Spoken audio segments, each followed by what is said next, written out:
कुछ road maps बने थे, कुछ रोड मैप्स चले थे, कुछ रोड मैप्स काम करे थे 2, 4, 3 साल पहले। अगर आज भी आप वो रोड मैप फॉलो कर रहे हो तो आप अपने जॉब के लिए गलत चीज कर रहे हो। क्यों?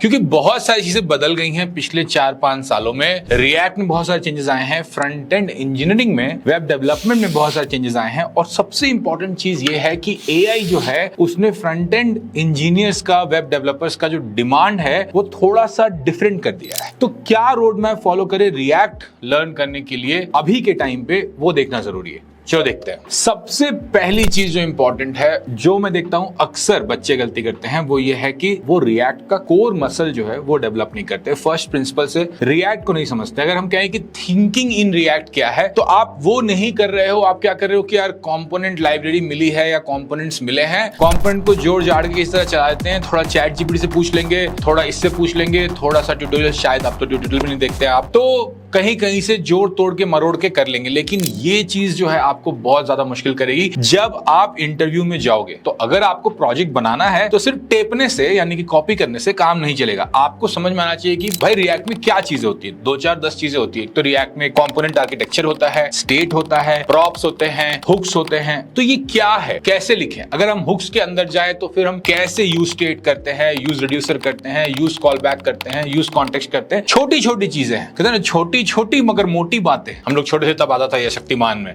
छोटी छोटी मगर मोटी बातें।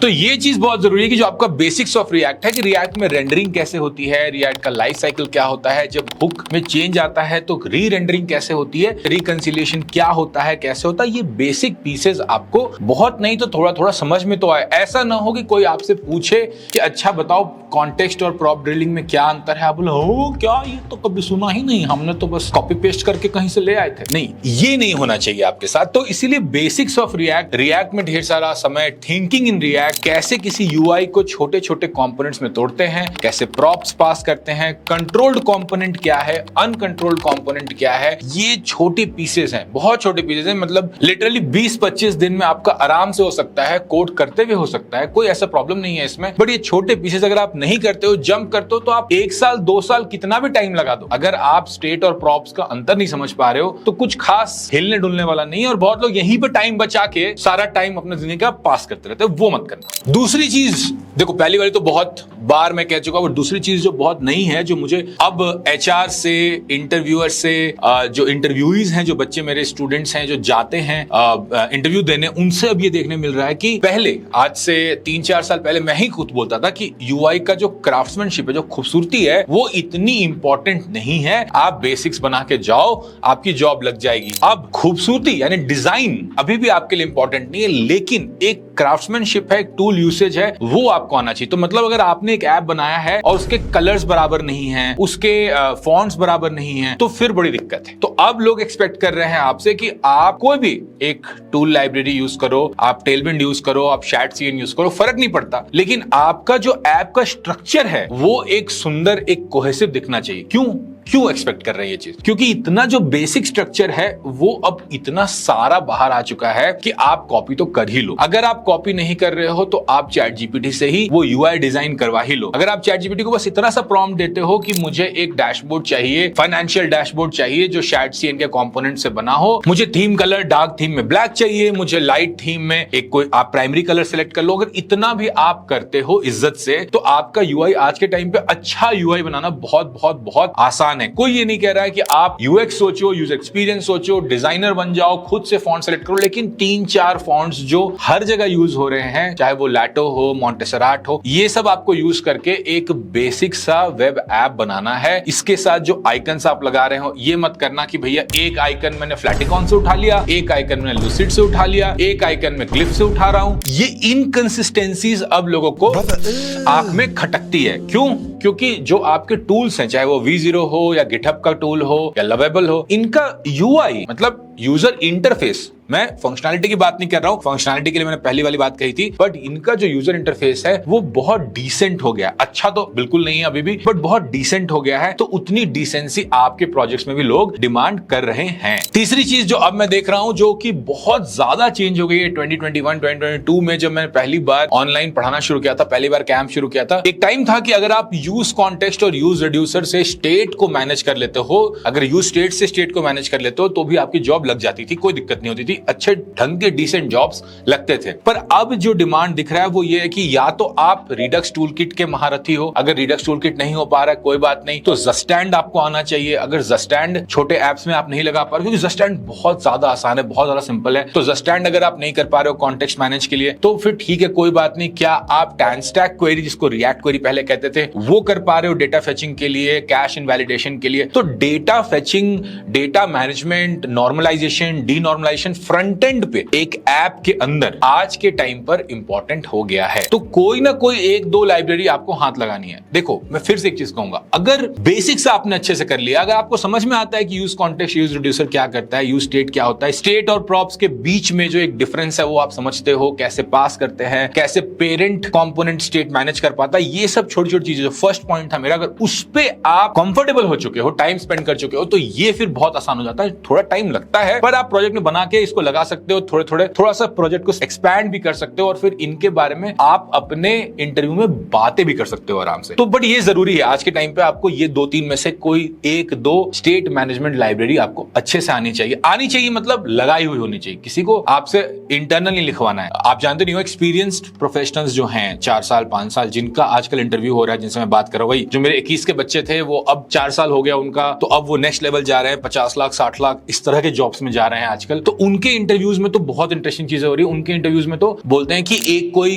स्टेट मैनेजमेंट लाइब्रेरी या एक कंपोनेंट लाइब्रेरी या कोई एक इस तरह की लाइब्रेरी आप डिजाइन करके दिखाओ, यूज मेमो खुद से लिख कर दिखाओ, विच इज मतलब अगर आप 50 लाख रुपए ले रहे हो तो आई थिंक बहुत ज्यादा जरूरी है ऐसे सवाल पूछना कि आपको बेसिक्स के अंदर की चीजें भी समझ में आ रही है, जावास्क्रिप्ट उस लेवल का समझ में आ रहा है। फ्रेशर से भी अब ये एक्सपेक्टेशन बढ़ गई है कि इनमें से कुछ लाइब्रेरी के उनको कैसे लगाते हैं प्रोजेक्ट में, क्या होता है, क्या चैलेंजेस होते हैं, कैसे इससे ऑथ मैनेज कर सकते हैं, नहीं कर सकते हैं, ये सब चीजें भी आपको चाहिए आज के टाइम पे। देखो हम कई सारी चीजों की बात कर रहे हैं, मुझे आपसे ये जानना है कि इनमें से कौन से टॉपिक में आपको सच में परेशानी होती है। मतलब आपने ट्राई करा, पढ़ा, कुछ समझा, कुछ नहीं समझा या कुछ भी समझ में नहीं आया, तो वो जरूर बताना ना मुझे कमेंट में कि कौन से टॉपिक तुमने पढ़ लिए हैं, नहीं पढ़े हैं, कौन से टॉपिक पढ़ने वाले हो और किसमें परेशानी होती है, ये जरूर मुझे फीडबैक दे देना एक बार। नेक्स्ट चीज जो बहुत इंपॉर्टेंट है वो है फॉर्म्स का एक और पार्ट आता है ऑथ, और ऑथ का एक और पार्ट आता है यूएक्स। तो जब आप फॉर्म आज के टाइम पे डील कर रहे हो तो अब रिएक्ट का खुद का फॉर्म का जो टूल किट है बहुत अच्छा हो गया है और आपको वो आना चाहिए। और स्टेट, फॉर्म के साथ स्टेट कैसे मैनेज करना है, एरर कैसे दिखाना है, आपको वार्निंग कैसे दिखानी है, आपको कैसे दिखाना है कि भैया तुमने तो ये फॉर्म भरा नहीं है या जो तुमने वैल्यू भरी है उसमें तो कुछ गड़बड़ है, फॉर्म के सारे फील्ड्स भरे हैं कि नहीं, प्रॉपर्ली भरे गए हैं कि नहीं, ये सब चीजें भी ठीक है। मतलब टूल्स हैं, मैं नहीं कहूंगा बहुत कॉम्प्लेक्स, लेकिन आने चाहिए। और जितने भी फॉर्म्स आपके ऐप में है, चाहे वो लॉगिन हो, साइन अप हो या फिर एड्रेस ले रहे हैं, अगर ई कॉमर्स भरा है तो कोई भी फॉर्म आपने बनाया तो उस फॉर्म के सारे स्टेट्स आप मैनेज कर रहे हो कि नहीं, सही से मैनेज कर रहे हो कि नहीं, सही कलर वगैरह उसके लिए यूज कर रहे हो कि नहीं। अगेन बहुत इजी है, आज के टाइम पे जो यूआई लाइब्रेरीज हैं वही आपको ये सारे स्टेट्स प्रोवाइड कर देती हैं, आपको बस उन स्टेट्स में वो वैल्यूज डालनी होती है। तो इतना आपसे एक्सपेक्ट करना कोई बहुत ज्यादा भी नहीं है। ऑथ के लिए क्या है कि देखो मैं तो अभी भी बेसिक ऑथ से पढ़ाता हूं कि पहले ऑथ काम कैसे करता है, पर अब मैं देख रहा हूं कि उसकी रिक्वायरमेंट इतनी ज्यादा नहीं है। अगर आपने कोई ऑथ लाइब्रेरी लगा ली, जैसे क्लर्क लगा लिया है, मान लो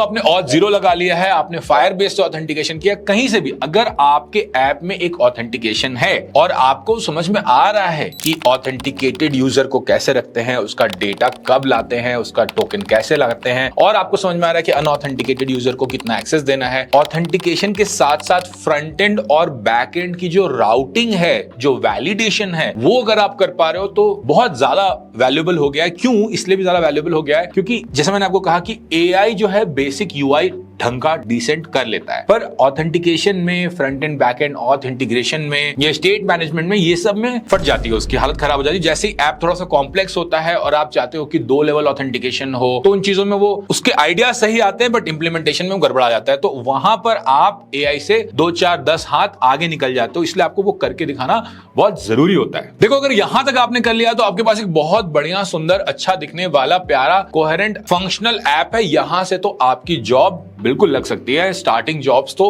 अच्छे से लग जाएगी। आप 10 जगह अप्लाई करोगे, 2-3 जगह से कॉल आ जाएगा, 2-4 इंटरव्यूज में आपका निकल जाएगा। इसके ज्यादा वीडियो देखने की जरूरत नहीं है, वीडियो बंद कर सकते हो। लेकिन अगर आपको अपने चांसेस बढ़ाने हैं इस क्षेत्र में, अगर आपको, मैं ये नहीं कहूंगा कि बेटर सैलरीज, क्योंकि देखो बेटर सैलरी जो है ना वो थोड़ा लक का फैक्टर हो गया आजकल कि कौन सी कंपनी आपको एक्सेप्ट करती है, सब जगह रिक्वायरमेंट्स वही है। लेकिन हाँ, अगर आपको बेटर जॉब चाहिए, बेटर आपको इंप्रेशन डालना है, आपके चांसेस बेटर होने की मैं इंटरव्यू में जाऊं तो सेलेक्ट हो जाऊं या मेरा रिज्यूमे सेलेक्ट हो जाए, तो ये 2 नेक्स्ट चीजें और हैं, इनको भी सुन लो। नेक्स्ट ये है टाइप सेफ्टी, टाइप स्क्रिप्ट। देखो, टाइप स्क्रिप्ट का एक जमाना था, मैं खुद बता रहा हूं, 21, 22, 23 के टाइम पे type script was not this widely adopted. थोड़ा थोड़ा सब जगह यूज कर रहे थे, एनी फेनी लिख के चला देते थे, तो टाइप स्क्रिप्ट थोड़ा मोड़ा पढ़ा भी देते थे, कोई दिक्कत नहीं था। पर अब क्या हुआ है कि जो LLMs हैं, जो AI हैं, वो बड़ा प्यार से टाइप स्क्रिप्ट वाला कोड लिखते हैं। थोड़े देर में अगर उनको लाइब्रेरी लिखने बोलो तो उनकी हालत, AI की हालत ऐसी खराब होती है, मैंने तो सब ट्राई किया, इतना AI बहुत हालत खराब होती है, बहुत मुश्किल होती है। लेकिन बेसिक कोड टाइप स्क्रिप्ट में लिख देते हैं। तो अब आपसे भी एक्सपेक्टेशन जैसे UI में था कि बेसिक कोड आप भी टाइप स्क्रिप्ट में लिख पाओ, स्टेट मैनेजमेंट जो है आपका वो टाइप स्क्रिप्ट में हो पाए, राउटिंग आपकी टाइप स्क्रिप्ट में हो पाए, कंपोनेंट्स आपके प्रॉपर टाइप स्क्रिप्ट में हो। और सच्चाई ये है कि यार लिटरली अगर आपने 200 लाइन का कोड लिखा है जावास्क्रिप्ट में, तो उसमें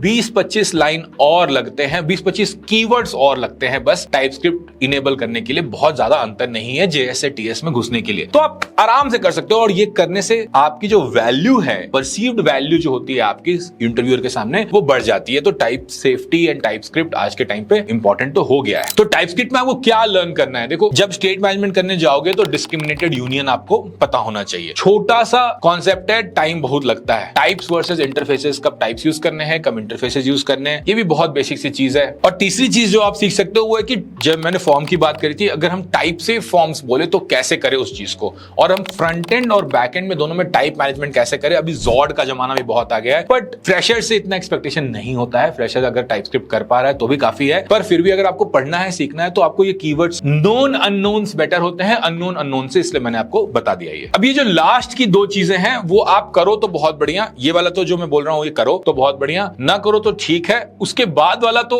ना भी करो तो चलेगा, कर लोगे तो बेटर रहेगा। तो नेक्स्ट चीज है प्रोफाइलिंग एंड परफॉर्मेंस। देखो ये क्यों इंपॉर्टेंट हो गया, इसको भी समझ लेते हैं। AI जो है ना, कोड लिखते देता है, उसको एसेट वैसेट लगा भी देता है। आजकल कोई भी वाइब कोडर कुछ भी बना देता है, तो इतना कुछ खास फर्क नहीं पड़ता है। कुछ भी कचरा लेकर लोग आ जाते हैं आपके सामने। आपका PM जो है वो भी आजकल डेवलपमेंट करने लगा है थैंक्स टू वाइब कोडिंग। आपका डिजाइनर जो है वो भी आजकल प्रोटोटाइप बनाने लगा है थैंक्स टू वाइब कोडिंग।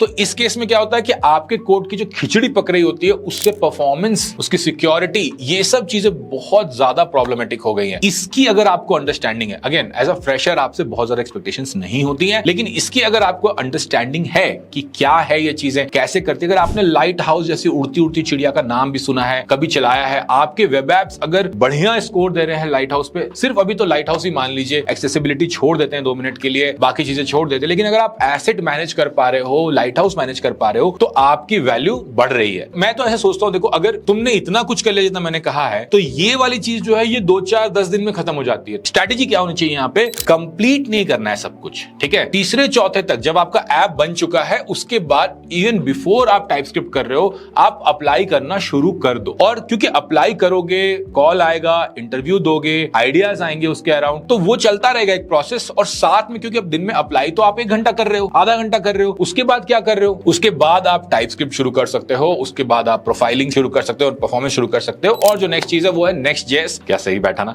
तो Next.js भी शुरू कर सकते हो। Next.js क्यों भैया, आजकल तो है बोलबाला। छोटे छोटे स्टार्टअप्स, देखो Next.js की इतनी जरूरत नहीं होती है, सच्चाई ये बात है, बट छोटे छोटे स्टार्टअप्स पता नहीं क्या उनको वर्सल से इतना प्रेम हो गया है, Next.js से इतना प्रेम हो गया है, डैशबोर्ड बना रहे हैं जो SEO फ्रेंडली होना जिसकी जरूरत भी नहीं है, फिर भी Next.js में बना रहे हैं। तो बड़ा अजीब सा आर्किटेक्चरल डिसीजन है वहां पर आप क्या कर सकते हो, आप तो जॉब जॉब में जा रहे हो, आप जाकर वहां लड़ तो सकते नहीं हो कि यार डैशबोर्ड के लिए नेक्स्ट.जेएस की क्या जरूरत है, क्यों टाइम पास कर रहे हो, क्यों पैसे खर्चे कर रहे हो, लोग कर रहे हैं, कूल है, तो कोई फर्क नहीं पड़ता। और नेक्स्ट.जेएस भी जो है, अगर आपने सब कुछ बना लिया है तो नेक्स्ट.जेएस में कुछ ऐसा बहुत यूनिक नहीं है। एक फ्रेमवर्क है जिसमें थोड़ा राउटिंग थोड़ी सी डिफरेंट होती है, जिसमें थोड़ा सा आप सर्वर साइड रेंडरिंग कर सकते हो। मतलब वही है कि अप्लाई करते करते 5-10 दिन में ये भी सीख जाओ, रेज्यूमे में एक चीज बढ़ जाएगी, 10-20 दिन में एक और ऐप या अपना पुराना जो ऐप है जो आपने बनाया था लर्निंग के लिए, उसी को अब नेक्स्ट.जेएस से बना लो, कोई फर्क नहीं पड़ता। तो आपके पास क्या होना चाहिए, 3-4 ऐप्स होने चाहिए जिसमें ऑथेंटिकेशन हो, नेक्स्ट.जेएस हो, टाइपस्क्रिप्ट हो, यूआई अच्छा हो, और सबसे इंपॉर्टेंट मैं फिर से कहूंगा, ये चीज प्लीज मत गलती करना, टेप के चिप के जो सीखते हो उससे सीख नहीं पाते हो, इसलिए इंटरव्यू में पहले दूसरे क्वेश्चन में ही बाहर निकल जाते हो, वही प्रॉब्लम होती है। क्योंकि अगर आपको रिएक्ट का बेसिक्स नहीं आता, आपने ये चीजें समझकर नहीं लगाई हैं, समझकर नहीं बनाई हैं, बार बार इनका प्रैक्टिस नहीं किया है, तो आपका कॉन्सेप्ट हिला हुआ है, वो स्ट्रैटेजी मत लगाना, नहीं तो फिर 1-2 साल निकल जाएंगे और फिर तुम मुझे आके बोलोगे भैया 2 साल से वेब डेवलपमेंट सीख रहे थे, हमारे तो जॉब नहीं लग रही भैया, यही कमेंट में आप कहते हो। ऐसा है नहीं, अगर आप इतना करके आओ आराम से आपकी जॉब लगती है, कोई टेंशन नहीं, इतना करके आओ। cacto.com है, वहां जाइए, हमेशा कंपनीज बैठी रहती है, आप आराम से अपनी जॉब लगा सकते हो। देखो मेरा काम है मेंटरशिप करना, तो मैं तुम्हें ये सब चीजें बता रहा हूं कि भाई क्या मार्केट की क्या स्थिति है। और देखो कैक्टो के थ्रू, नियोजी के थ्रू मुझे बहुत सारा इंटरव्यू का डेटा आता रहता है, क्या क्वेश्चंस पूछे जा रहे हैं, एक्सपेक्टेशंस क्या है, सैलरी क्या है। मैं चाहता हूं आपके साथ वो सब चीजें यूट्यूब पे यहां आपके साथ शेयर करूं, आपको मेंटरशिप दे सकूं। पर अगर आप लाइक, कमेंट, शेयर, सब्सक्राइब ये सब चीजें नहीं करोगे तो आप मिस आउट कर जाओगे। यूट्यूब को बताओ कि आपको वीडियो अच्छा लगता है, कमेंट करो love from India, love from Bihar, love from Punjab, love from every other state, every other city, हर जगह से कमेंट तो करो, बताओ तो यूट्यूब को कि वीडियो अच्छा लग रहा है, और शेयर सब्सक्राइब भी कर लेना। बाय।